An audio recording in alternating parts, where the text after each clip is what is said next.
The CEO accidentally came across a phone that used to belong to his ex-girlfriend. When he saw what was inside, he stood frozen in shock. Over the years, she hadn't spent a single cent of the millions in cash he had given her. Instead, she had asked her mother to save it, in case he ever needed help. Once, he casually mentioned to her that he was craving beef sauce. Her mother made a long journey just to deliver it to him, but the CEO turned her away just because her mother was deaf and mute. Later, he even lashed out at his ex-girlfriend in anger. Yet the wronged ex-girlfriend still secretly texted her mom to apologize. Now, the CEO finally realized that his ex-girlfriend had always been pretending to be strong, so he swore he would win her back, but it wouldn't be that easy. On the woman's 26th birthday, the CEO brought a college beauty queen to her birthday party, and he even fed the peeled tangerines, meant for her, directly to the other woman. Furious, the woman stormed off to the bathroom. One of his friends asked if he wasn't afraid she'd break up with him. The CEO replied that this wasn't the first time she'd seen him with another woman. He never comforted her when she got upset. She always came back on her own anyway. What he didn't know was she had silently given him 10 chances in her heart,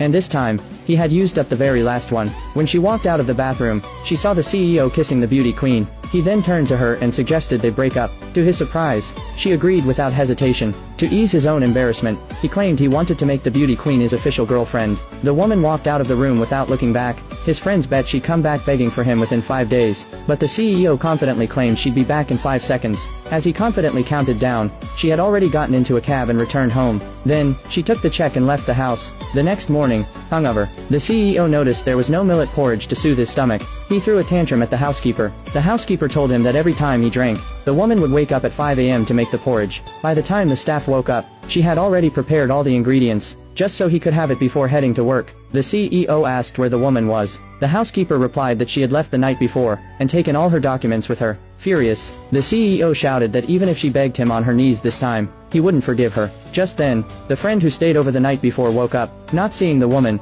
he remembered the bet from the night before. He told the CEO to text her, but as the CEO sent her a voice message, he was stunned to discover she had blocked him. Just then, his assistant came running in and said the woman had just cashed a $70 million check. Hearing that made the CEO even angrier. Meanwhile, the woman had become a VIP client at the bank. The interest from her bank deposits alone brought in over $100,000 every month. She was ready to start a brand new life. It turned out that she was once an outstanding science student. She solved a math problem in college that had gone unsolved for 7 years. A professor decided to take her in as a protege and mentor her, but she gave it all up for love and became the CEO's girlfriend. The professor had always been disappointed by that decision. Now, she wanted to become his student again, but she worried he wouldn't take her back. Her best friend introduced her brother to the woman. What she didn't know was that he had fallen for her at first sight back in school. They were scheduled to meet at the campus that afternoon. Back when they were living together, the CEO loved running his fingers through her curly hair, so she cut off the curls he loved the most. She threw away all the tacky luxury items.